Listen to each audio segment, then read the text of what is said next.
Vanakkam, good morning, good afternoon, good evening, wherever you are. Happy to meet you again for one more session on Indian temple heritage, and happy that this is another interesting option to spread the heritage awareness to the next generation.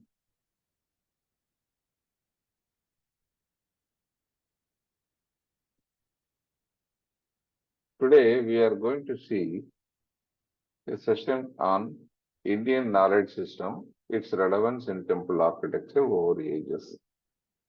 This was presented on 14th June 2024 in the international conference arranged by Government MS Golwalkar College, Reva. They have been conducting very elaborate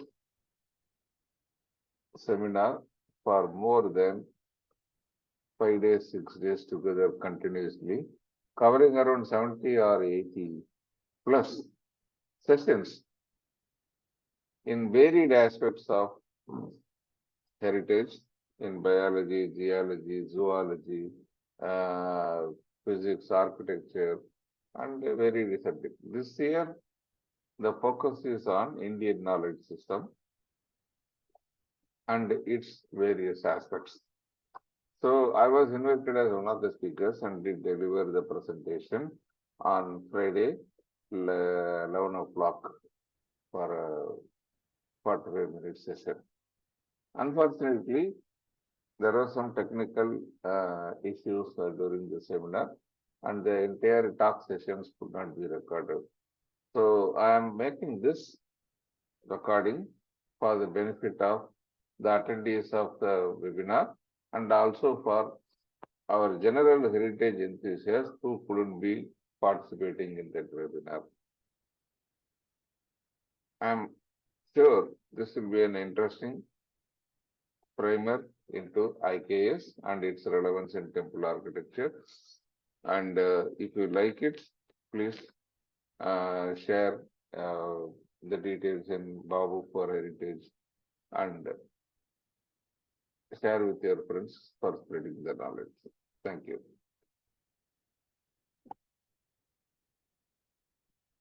Before we go into the talk, it is customary for me to pray and acknowledge the people who were responsible for making this presentation. The key one is a Google Endeavor, where anything and everything we ask, he gives the content as well as pictures, whether it is relevant or not.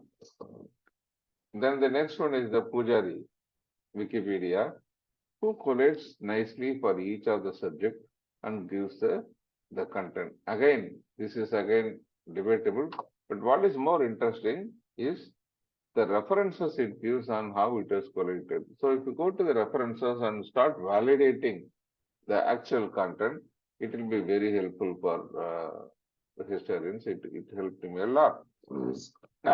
In terms of blogs, we've seen several blogs and websites relating to Vastu and Gopinath Rasas and other Vastu sites. And interestingly, there are quite a few books which are very relevant in this. A good one I would recommend is the Introduction to IKS by Dr. Mahadevan. Fairly simple and precise and covers all of this. And I have used several of the concepts and the terminologies he has introduced for classification of IKS.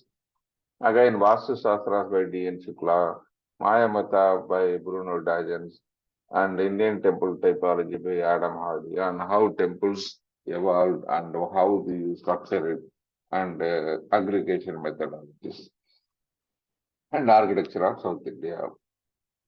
In terms of organization, I need to acknowledge the role played by Tamil Heritage Trust and its mentor, Professor Swaminathan, for creating this impetus and then training me in giving these lectures and then encouraging me by giving a lot of chances and then clear feedback to refine it better.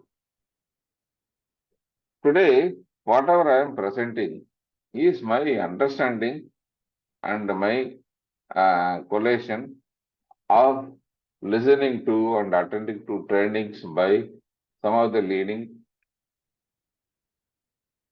exponents in temple architecture in South India, Professor Shankara Narayanan, National University, Tirupati, Manoj Gundana sir, temple architecture. I attended a lot of classes.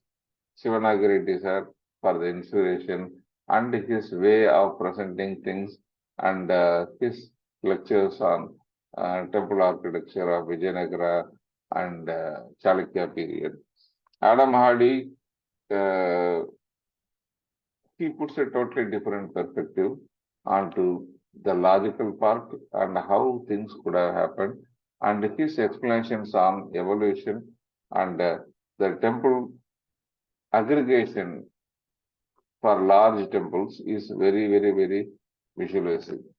And also Asan Kanapiyur Krishnan, where I was fortunate to attend his 4 months training session on Vastu on Kerala architecture. So this presentation is a culmination of all this what I could understand. So if you feel that this is very good and other thing, the credit goes to this Asans. And if there are some mistakes or some gaps in this, this is predominantly due to my gap in understanding the complex subjects proponent by these Asans. So please give your feedback and suggestions to make this better. When we talk about IKS, we are interested in how suddenly IKS started and then some. So we are seeing some 4 random objects. In what way they are related to IKS and the visibility? You can very easily judge. This is one is neem tree and the neem leaf, and which we have been using for ages. And then again turmeric, tur dal, and this is the steel, Damascus steel or wood steel, which is very famous. All these things have been in use in India since ages. But when these things are defined as patterns in Western society, in particular America, there are patterns seeing that medicinal value of neem tree. It puts usage of neem by others into a payment kind of a scenario. So this is where we need to protect the activities which we have been doing and protect the economic value of this. So this led to a lot of discussions and then activity that we should protect our IP and we should protect and document and then clearly explain our Indian traditional systems, which has been of value for long ages. So that is where the government also took some interest and formulated a IKS policy, which is part of our educational system, and also a lot of mandatory credits are coming. So let us see.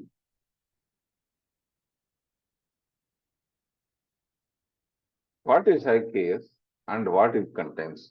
IKS means Indian Knowledge System. But when we talk about India, it is not the geographical India we are discussing here. This is the Akhand Bharat, and which covers from Pakistan, this area, all the way up to the borders of Burma, which was under the purview of Akhand Bharat during early days. And also, the knowledge is predominantly, we don't want that Western or any other imported concept. Predominantly, this was indigenous or developed in India, that kind of stuff. And it is of knowledge is in 3 parts, Jnana, Vijnana, and Prajnana, which is predominantly pure knowledge, and its applied logical implementation as science and technology, and realization through spiritual and religious means. And when we talk about systems, this is not just like a simple knowledge, I know how to do it. This is predominantly how a knowledge base is classified, structured, organized, and also contains means on how this knowledge can be implemented. And importantly, it has got a structure where over the period, the learnings and other things are identified and the entire knowledge base is refined. Something similar to CMM, which we use in IT company services. This is not ISO where you say something and then just follow it. It is continuous refinement process. So this is IKS. When we talk about IKS, when we talk about the content is basically in two ways, literary and non-literary. When I say non-literary, it is not documented and it has been carried over by oral traditions over the years. Then, literary sources can be classified into things that are available in Hindu Sanatana Dharma and other practical religions which came out of India. Interestingly, India has been a mother country for so many states, like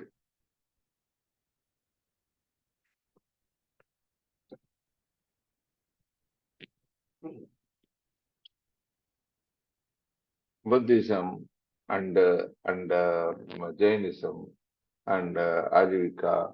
So many religions have come out with similar or slightly different and complementing points of views. Let us see Sanatana Dharma, what is the corpus. Again, it contains core as well as other content.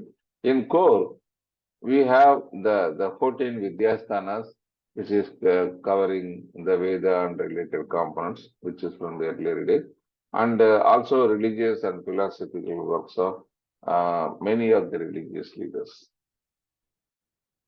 Then, when we look at others, predominantly these are supplementary works which are specialized in implementing the Vidyasthana concept into specific areas of arts and science. Like you can see aesthetics, kavyas, performing arts, public administration like Adisthanas, psychology, and then wellness. There are so many treatises on wellness and code of living, Dharma Sastras. And when you look at science, there are huge documentation from ages on the basic sciences, physics, chemistry, biology, and then botany, astronomy, and engineering and technology, how it is applied, architecture, Vastu Sastras, and then chemical, alchemy, and then how to handle metals and how to fuse metals, and medical sciences. So there are documents, there are books, there are systems which have been existing from early days. If you look at other dharmic religions, we also have similar structure and similar logic available in 4 of the other religious systems that emanated from India. Buddhism, Jainism, Ajivikas, and Sikhism, very recently, around 9th, 10th centuries. So these also profess some of the gems in a similar or a slightly different way from the Sanatana Dharma. When I look at non-literary or oral, this is predominantly expounded as slokas and others, which were handed over from generation to generation, and which involves practice on performing arts and practical health and food habits and the life practices, which are normally typically aligned to a particular region of India, depending on the climatic and other conditions. Similarly, performing arts, folklore is very important IKS Corpus, where the practical and the local information on how things are implemented in old, they are transformed in parts of stories. So, if you see in the nutshell, this is IKS. But this session, this is very vast. This session, we are going to focus on architecture. So, temple architecture primarily, this is the area where it is related, basic sciences, engineering, architecture, and astrology. So, this will be our focus. Now, let us see the bulk of the other content is on the Vidyasthanas. So, let us understand what the Vidyasthanas are. This is Chadurdasa Vidyasthana, it is 14. Primarily, the earliest reference is Vedas, Rig Veda, Yajurveda, Samaveda, and other one. Rig Veda talks about lot of interesting palaces and religious structures, which is having 2-tier, 3-tier, and vast pillared mandapas and other things. So, architecture was fairly developed from that time. And then we go into Vedangas, where it complements and gives more detailed information about the Vedas. So this is Siksha, oral preservation, like how it is handed over orally. And Vyakarana primarily defining on the grammar side, and the rules for presenting the language in a structured way. Nirukta, correct meaning, synonymous actually. Kalpa, rules which specify norms, rules and practices, and Jyotisha focusing on the timing. What is the method and when it is exactly need to do. For this, the knowledge and calculations of astronomy is very, very essential. And then Puranas. So, Puranas and Itikas, Ramayana, Mahabharata, and a lot of Vishnu, Shiva Puranas and Shakta Puranas are there. These bodies explore the concept and the principles that are available in Vedas and the other things in a far more detailed way by stories. And Dharma Shastras, Shrutis, these talk about the rules and the practical aspects of how to include these concepts into this. And then there are Nyaya Shastras, Samkhya, Yoga, Nyaya, Vaishika, Purva Mimamsa, and then Mimamsa in Purva Mimamsa and Uttara Mimamsa. So this 14 components, 4 plus 6 plus another 4, the 14 gives the Chadurdasa Vidyasthana. So why so much of complex is required? We can use one of the interesting analogies used by Dr. Mahadevan in the introduction. So he is taking an example of Income Tax Act 1961. So this is like your bare act where only the clear sentences and definitions are done. And these are all explanations and the guidance teach books. And these Puranas are case laws, case studies, and how these rules are implemented during stories. And this Dharma Shastras and other things are tax guides for a particular location, particular year like that. So these can be expounded and interpreted in far more detail. So you have the basic crux and then which is expanded, implemented, and then the usage practices and other. So this is the body of knowledge, primary knowledge. So we get a lot of architecture related definitions in the Puranas and some of the Smritis and some of the Jyotisha related content.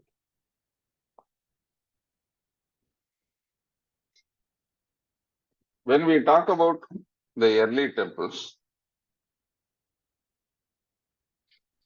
when man shifted from living in caves to plains and then started building his own freestanding structures, these are all the type of prehistoric architecture which is available: monolith hut, tailings, beehive hut, Stonehenge, dolmen, And dolmen are preliminary four-stage kind of one temple structure, three side walls and one top roof, and tents, conical tents.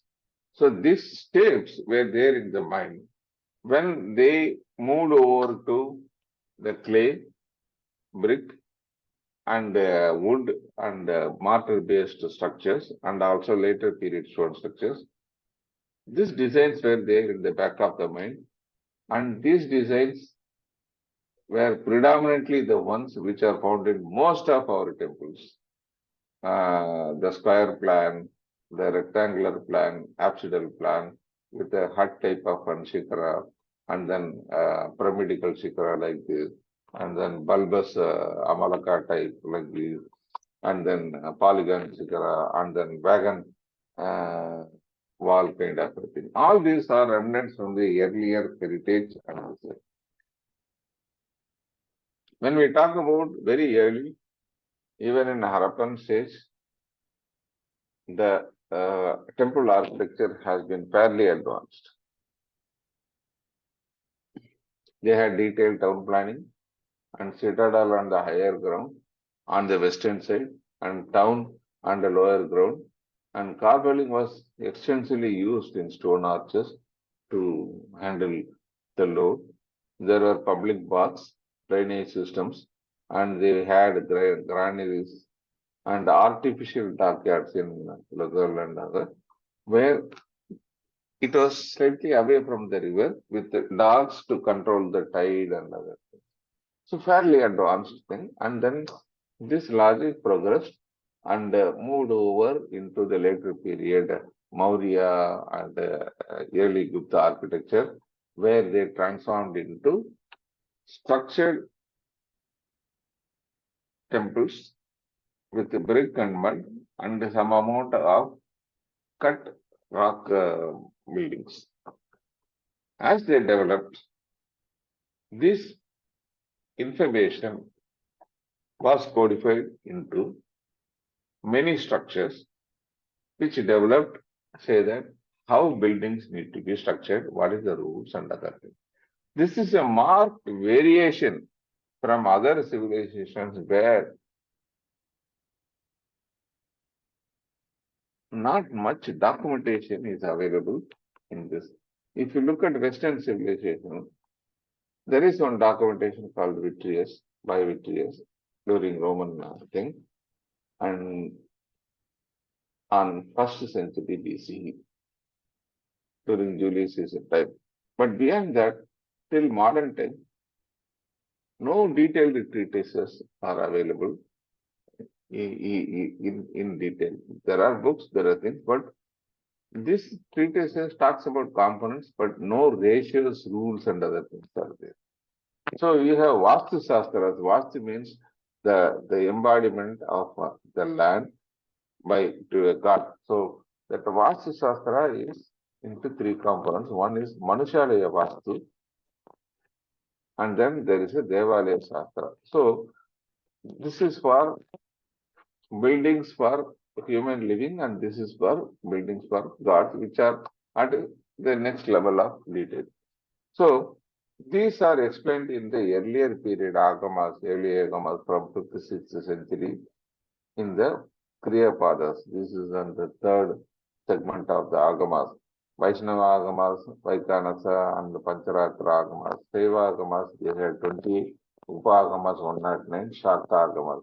So these talk a certain level about your how temples need to be structured. This is from 5th to 6th century, where oral traditions were there, and then it was later documented and identified.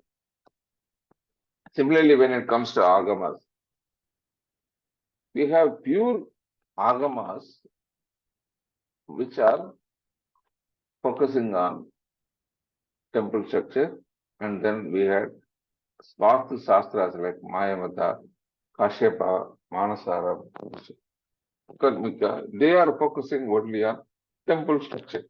It doesn't go about worship like Agamas.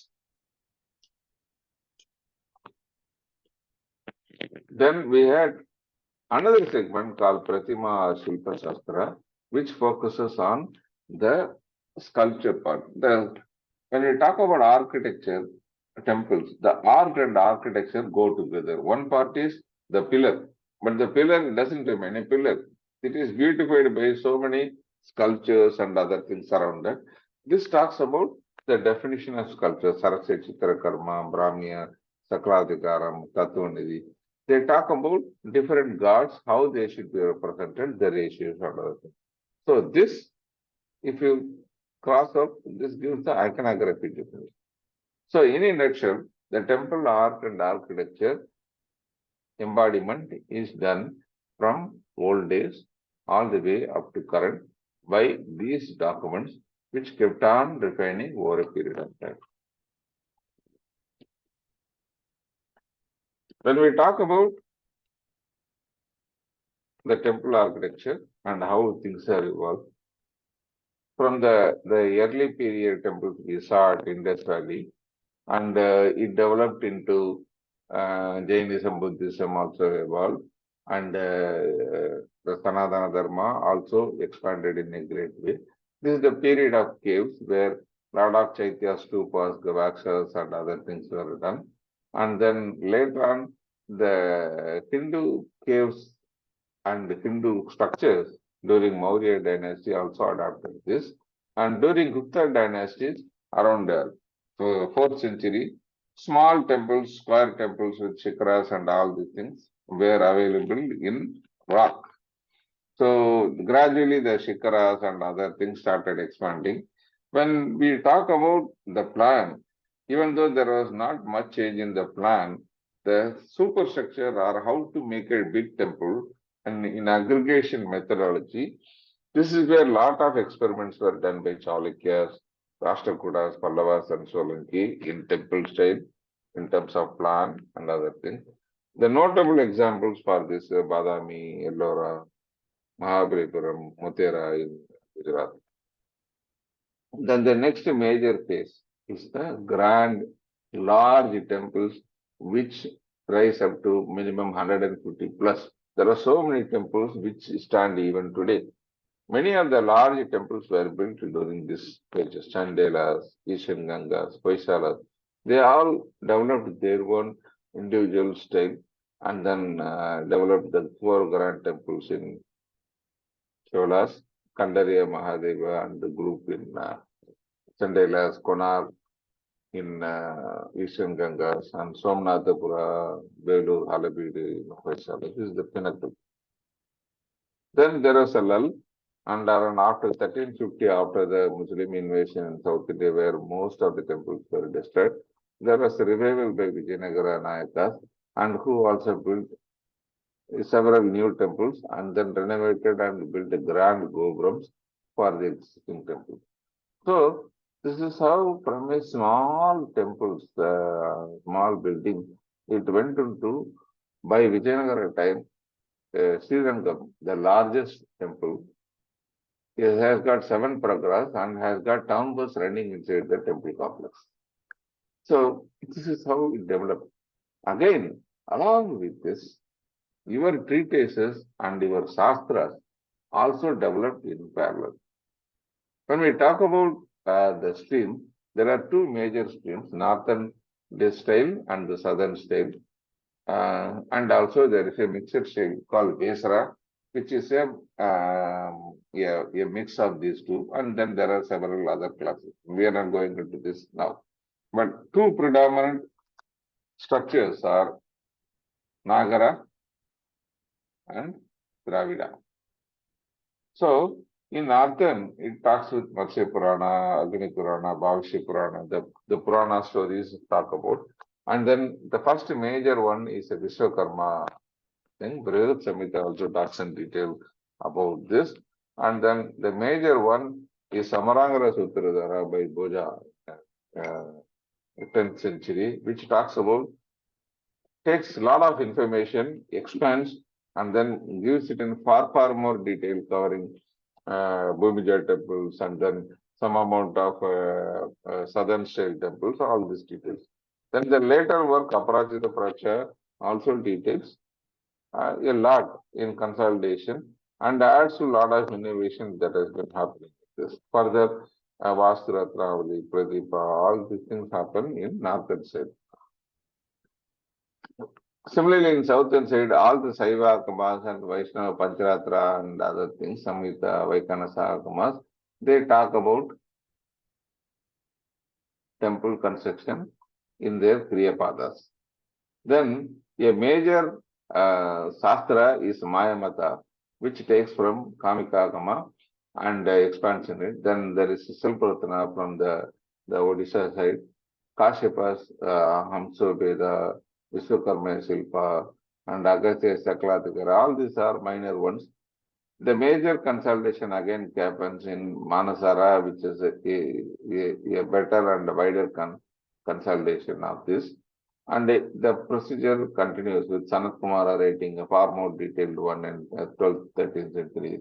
Isana Guru, Deva Padati, and Tandra Samuchya for the Kerala architecture. All this revolve. So if you see this from the early 1st, 2nd, 3rd centuries, Puranas and Agamas, it develops all the way up to 14th, 15th century by taking documenting and refining on the innovations that are happened here. So it is a lively and then self-improving kind of an innovation.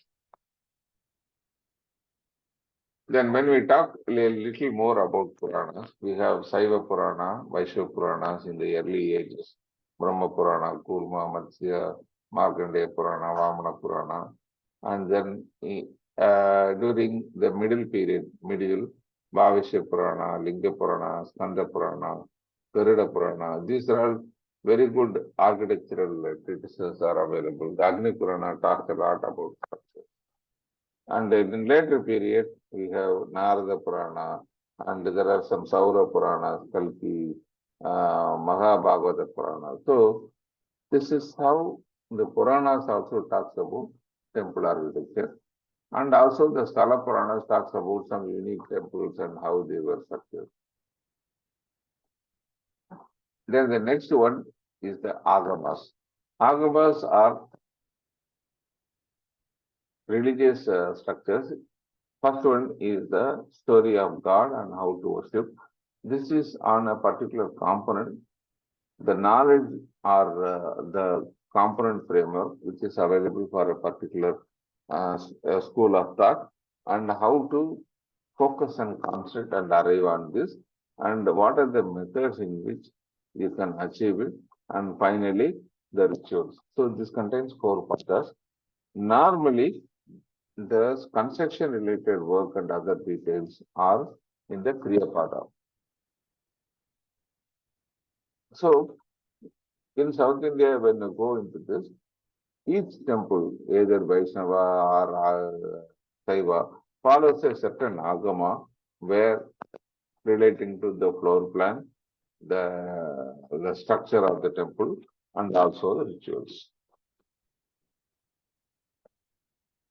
When we talk about Saiva Agamas, we have Pasupata, Kamika Agama, Karnapa, Subradevida, Vatula, in Kashmir school, Pratya Binjina, Sutra, and other things are available. Vaishnava, there are 2 clear things, Vaikanasa and Pancharatra. So according to this, the detailed structures, processes, everything. So in South, if you go any Vaishnava temple, they clearly mention whether it is following Vaikanasa or Pancharatra. And there are Shakta Agamas relating to Shakti or Devi temples. With Mishra Agamas, mixed Agamas, Sola Agamas, and Shiva Agamas. So like that, there are several Agamas for Saura and Ganapati and others also. Now, taking an example, Mayamata as a Silpa Shastra, which is in around 7th century. This is predominantly based on the Kamika Agama, Uttarapada, and it has got 33 slokas done in Sanskrit using Katapada kind of a codification for numbers. It has got 36 chapters. When you see this is how we have classified the body of temple architecture, like Vastu Sastra, Devalaya Sastra, and Sastra, and so on. So here, this Mayamata talks about Vastu Sastra in general, about selection of location, like how to select the dwelling sites, how to check it up, and how to take care, how to buy, and taking measurements. Sankhya is a very important step, which was a very complex step earlier, which is very easy now. Primarily, aligning and identifying the true east so that in certain times and certain days, the light of the sun falls on the sanctum. And then we have mandalas. Mandalas is a floor plan split into different square grids. And then there are definitions on what kind of deity should be there in which location. So it talks about offerings. It talks about the planning, town planning for villages and bigger towns, ports and everything. So this is relating to manushyalaya vastu as well as devalaya vastu. Then there is a specific section on devalaya vastu. How many stories and what will be the dimension? What will be the dimension of the sanctum? And if the sanctum is of certain dimension, what will be the height? What will be the height of the other gopuras and other prakaras? So it talks about the various components like foundation and then pedestal, base, and then pillars, entablature, your roof area. And there is a dedicated section on joinery. This is predominantly focused on the wooden structure that is available. When a temple is of 2 stories or more, how the upper levels are calculated and what is the ratio, and it talks about stories 1 to 4 plus. Whereas at a later temple, it talks about up to 16. And then enclosures, these are all mandapas, and then gateway means gopuras, and pavilion mandapas, and then these are all closed prakaras. So how to handle all these things, the rules, components, and measurements are detailed in slokas. The final component is a manushyalaya on more details on how to structure houses for classes and what are the type of houses for classes, and the main Mahadwara and royal palaces and the entry door guards. The final part talks about Pratima Lakshana, where it talks about Vahanas for various gods, and then how the ideal should be, what kind of pose, whether it is standing, sitting, sleeping, or raising one leg kind of a thing. And the special section on Linga for the Linga Lakshana, where the ratios, type of pedestals and other things. And then a clear section on if the ideal is damaged, what is the way of renovating it? And final section on iconography, where the definitions for all gods, like a Dhyana Sloka is given. For Vishnu, if it is a Vaiganda Vishnu, how it should be, where he'll be sitting, he'll be having 4 hands, what will be the 4 hands, whether Adisthana will be below his body or it will be above his head, like that all the details. So if you see this is a complete definition of what is related to architecture of a particular style. What adds more value here is all these are ratios. Okay. This is ratios based on the width of the sanctum or garbhagriha, and then it gives various options on how it should be distributed. This is where it is different from the Western architectural treatises, where they talk about component structure and other things. They don't have standard ratios and calculations. Now, having understood the mathematics and method part, let us look at something on the conceptual or on the spiritual. This is the typical temple where you start from Gopuram, the Dvajastambha, Mahamandapa to Ligya. Our ancestors aligned this to the 6 yoga chakras that are there in the body, from Mooladhara, Adisthanas, Manipura, Anahita, Visuddha, and the main Agnichakram to the Linga in the sanctum. So this is how it is structured in a big temple like the great temple at Tanjavur. Here you have the Gopuram, and you have one more Gopuram here, and then a series of mandabas starting from here, and the Mahamandabas, and finally the Linga Mandapa. So this is how our ancestors visualize and structure temples with a philosophy. Again, even in geometry, they were using philosophy of basic shapes. So any geometrical shape is assigned to a god, primary god, pattern god, and a character, action, and related devas. And then in architecture, in which architecture these shapes are used. So the first set of shapes are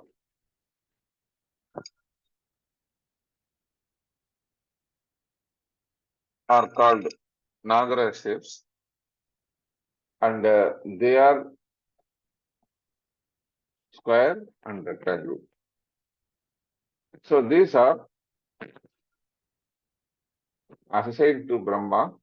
They are of sattvic nature, and they create Srishti, and then it is for peaceful and soft gods.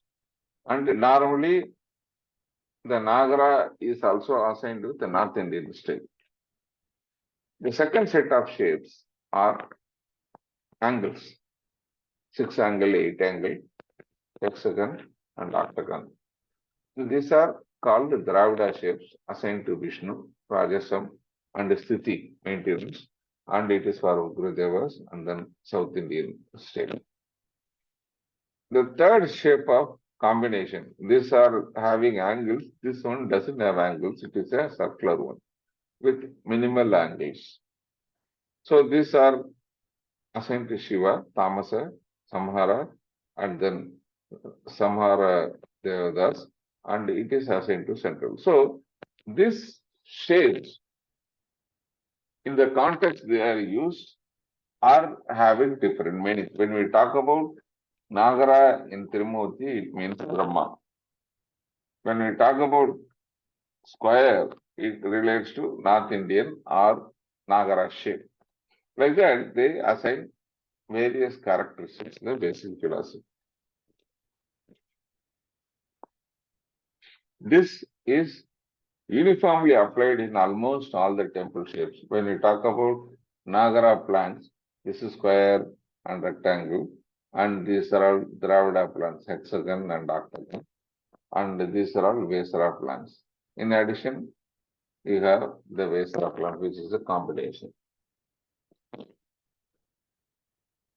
This also continues in Linga. Linga is a unified format of representing the gods, where it has got 3 components. You have a shaft and you have a pedestal. When you look at the shaft, there is a buried portion which is square, which is a Brahmapaga, and there is a middle portion which is octagon in shape, which is Vishnupaga, and there is the portion which is visible to us, which is circular, which is a Rudrapaga. So the combination of circle, octagon, and square repeatedly comes in all aspects of temple architecture. If you see pillars, you got a Brahmapaga, Vishnupaga, and Rudrapaga. You go to the temple Vimanas, when you see the edifices or small Vimanas, again you come to the Shivalinga shape where you have square Vimanas, octagon Vimanas, and circular Vimanas available in certain areas. When you go into the interior of a temple Vimana, there also the same concept is repeated, where what starts as a square with the cutting of the corners, it slowly merges and then goes into octagon shape, and then finally merges as a circular on the top near the Kalasa. Now, our ancestors visualized the temple as a human body and also manushyalaya as a devalaya. This is my home. So in both manushyalaya and devalaya and also the human body, they have visualized this as per the human body. Like how a human body has got a foot, you have your Adisthana or base, and then you have the body up to this is a wall or bitty, and then you have the shoulders. This is your prastara and prastara here, and the next part is the grivam, which is the neck part, and then you have the head, the prime part, which is represented as a shikara with multiple steps. And on top, you have your hairstyle or crown, stupi, which is there. Where is the stupi here? Here, the stupi is the pillar, which is a TV antenna here. So, look at anything, our ancestors have visualized and aligned this with known objects, which is easily understandable and referenceable. Now, we come to an interesting question. In Tamil Nadu or in India, you might have seen a lot of temples, small temples on roadside, Ganapati temple, to the grand big temple and shore temple of Mahabali. But they look almost similar in structure and look and feel and other things, and they look like replicas. How is it possible? Whereas when we go to the Western structure and Western culture, when you look at churches and other things, each one looks totally different with a different look and feel and other things, and they are unique. They follow their own. So how is it possible? The secret lies in ratios.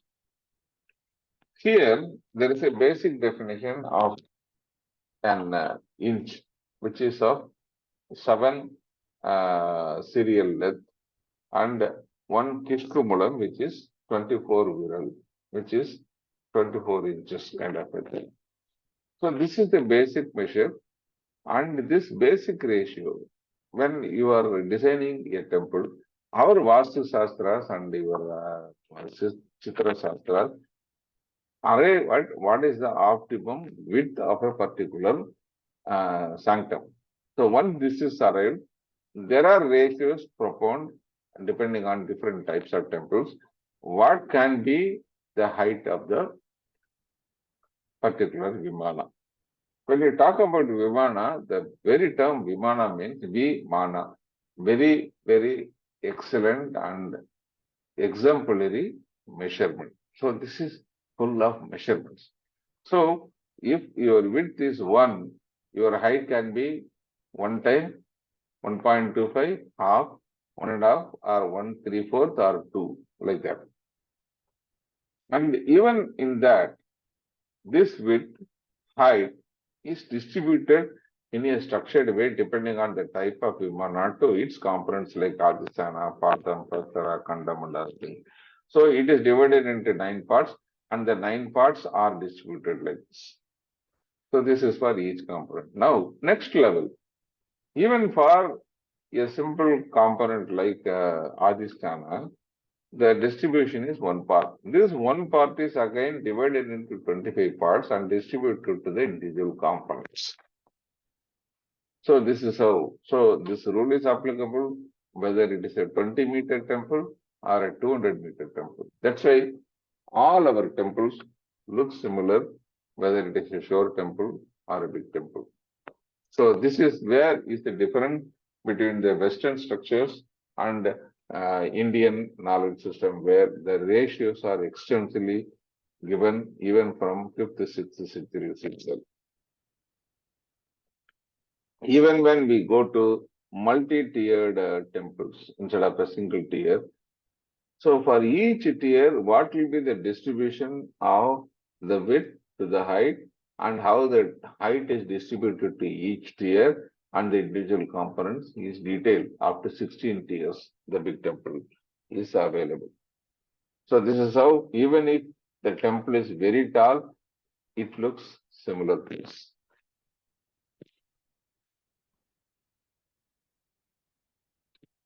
See, there are not only Agamas and Shilpa Sastras, which define how it is to be structured.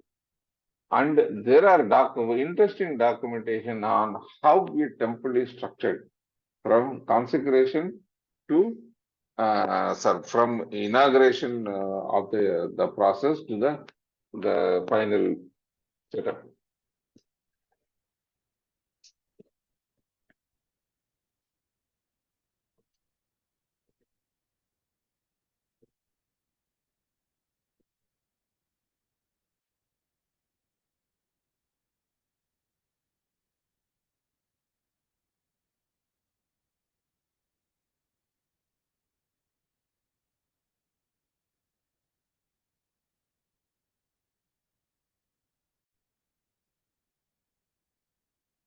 So, one such interesting incident is Konark Temple in Odisha, where they have found out the project book called Baya, which is a chronicle of building operations and books of account. So it is in Quranic script in Oriya with 73 leaves. It talks about when it was started in 1241 with the initial inauguration and identification of Mahapatra and others, and the final consecration of the temple in 1258 in great detail. The challenges, issues, how things are structured, and how construction was done, what kind of methods were used. All these are explained in detail. That's very interesting. And we rarely see such detailed documentation for major temples in India as well as in overseas. And there are architectural surveys that happened in 17th century where the Raja Purushottama did architectural drawings in detail of Lingaraja, Jagannatha and Padmakeshwara temples. Only because of this, we know how the actual Konark temple looked like when under its peak of glory. Interestingly, all this if you correlate it, the measurements and then other drawings matches exactly with the Odisha Shilpa Sastra, Shilpa Sarni, and they are in line perfectly. Your Lingaraja and your Konark, the ratio is 1.5 times, both conform to this Shilpa Sarni structure. So, this is the kind of technical drawings people were doing earlier with the parts, components, and calculation in detail in 9th, 10th, 11th centuries. With the yantra and calculation of Konark temple. Now, having seen the kind of innovation and structure and calculations our Agamas and Sutras and have been expounding, let us see how it is relevant to the current scenario where we have a lot of advances in science with new materials, new technologies, and other things. One basic structure is the Adisthana as a foundation. Here we have in modern technology in concrete RCC, we have three types of footing for base and pillars and other things. This is a pad footing, stepped footing, or a sloped footing. This takes the entire load of the structure. Let us see how it was implemented using olden technology in Agamas and other things. So instead of having a bland structure like this, it was implemented in a very graphical and visual way. But the logic is the slope spreading of the base area from this area to almost double. So there is a logic. It is done in a graphical way, but again there are ratios of this height, how it was distributed, and then how it is done. So this is the end product. Like instead of having a bland one, this was done in a beautiful and artistic way to spread the load of the temple to a wide area. Now, when we talk about pillars, the modern pillars rise from a short base to a wider base so that it can take a wider load and other things. See the way it is blandly done and how it was done in an artistical way in our temples. To see this, Here, the base is only this much, and which expands to almost 2 to 2.5 size of this, so that a large panel or large stone slabs can be handled, and the width of the mandapa is very wide. Now, the key component of making this happen is your corbel. Okay, this corbel is a structure where it spreads from the pillar and then it takes a wider load.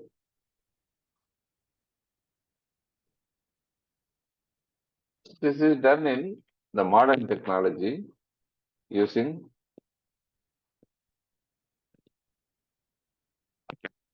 single corbel, double corbel, and then puri and other areas.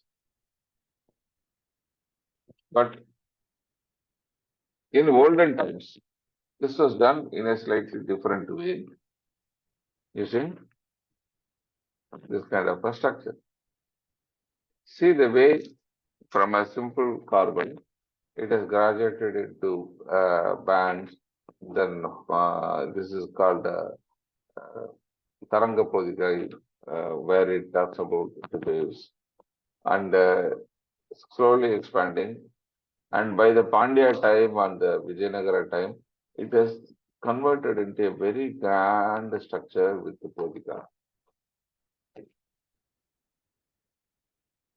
And also, these pillars are becoming like a cornice type of structures with a counterbalance and a long thing, where this Podika is counterbalanced by Alangu, and then beam is handled by Simha, and the Kapota, the cornice, which extends on the other side. We'll talk about cornice in the next one. It is also handled by Mushti, the counterbalance, and Vyalavari, Nanadal on the right side is balanced by Vyalavari. This is how it looks. And all this is on top of a composite pillar. Instead of a single pillar, you have a composite pillar. This is how the end implementation looks like. You have a composite pillar here. It is a 3-component pillar which covers the entire area. See the area it covers. And gradually it extends, and you have the lion, the counterweight on the other side, and you have a plaster square area to take the load. You have the Mushtibandha, Nanudal, and Vyalavari. Everything is expanded from a small area here. It is almost 4 times or 5 times the area it is taking the final load. So with this, we are having very, very spacious things on the largest and the heaviest stones.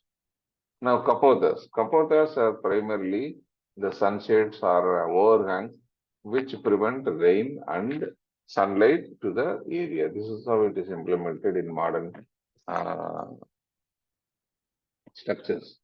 Whereas when it comes to the olden structure, it is done in a beautiful artistic way like this, and with actual replication of the wooden panels which are there earlier. So this is how the complex pillar expands and then holds the weight of the kapota, and there is a counterbalance available here. And this is functional in the works too.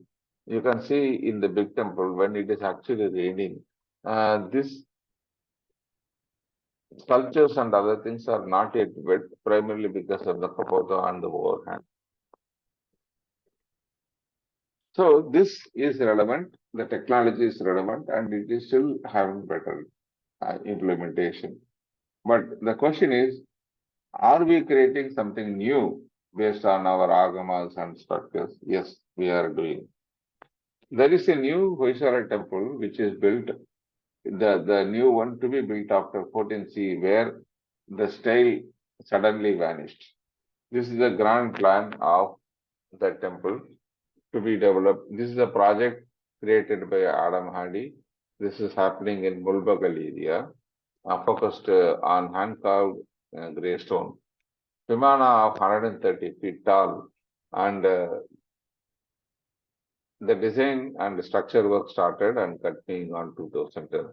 So the design is based on Savaranga Sutradhara and some variations of the Bhumija and other temples that were defined, and with some amount of Hoysala definitions available. So our Agamas and Sastras still can be implemented to build new temples. And another example is the recently opened Ram Mandir in Ayodhya.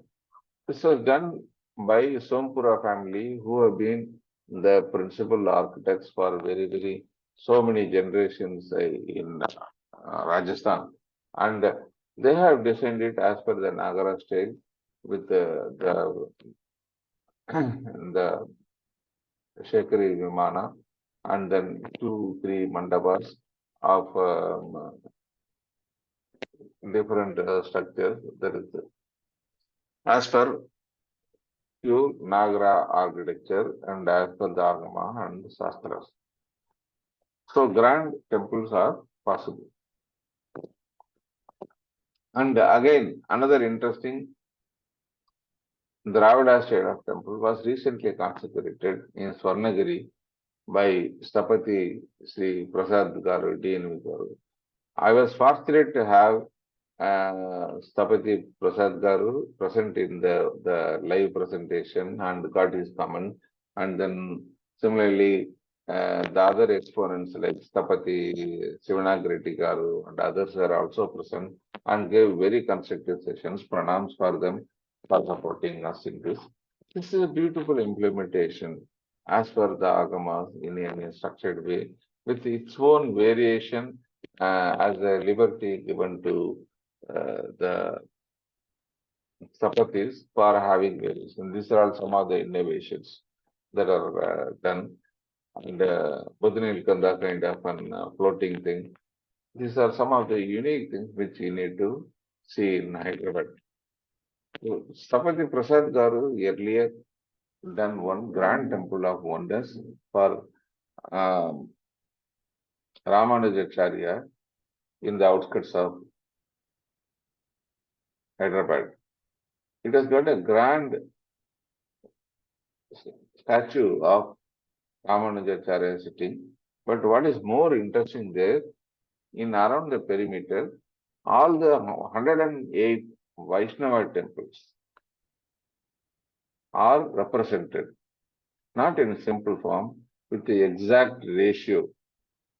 In the same way, the ideals look like with the same ratio, and the Vimana also designed in the same ratio, like how the original Vimana of the particular temple looks like. It is a painstaking effort where they have replicated. If you want to see 108 Divya Desams of Vaishnava, go to Hyderabad. In one place, you can see all these things. It's all sanctified. It is not just replicas. It is actual replicas as per ratios. So this is how the ancient Agama Sastra is also surviving and then going to the next level. This is at a grand stage. When we look at even simple temple which is available, this is a local temple available in my vicinity.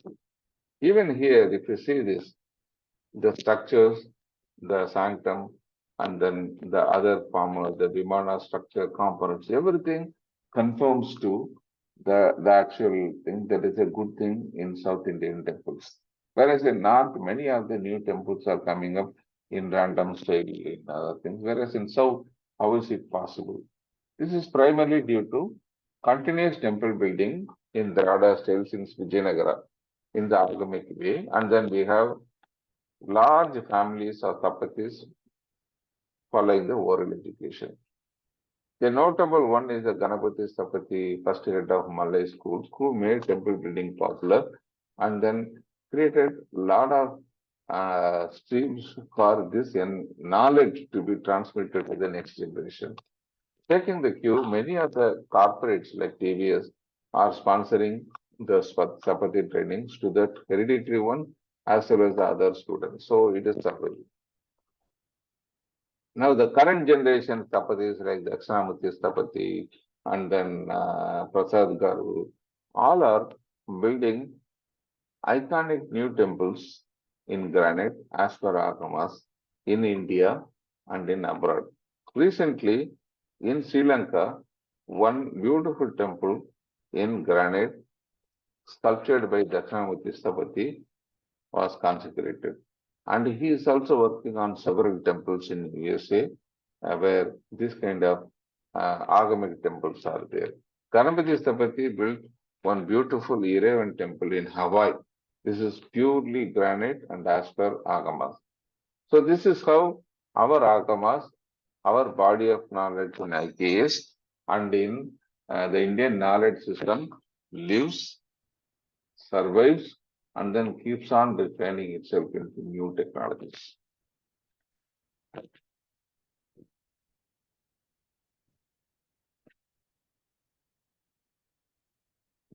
So thank you for getting into a brief structure.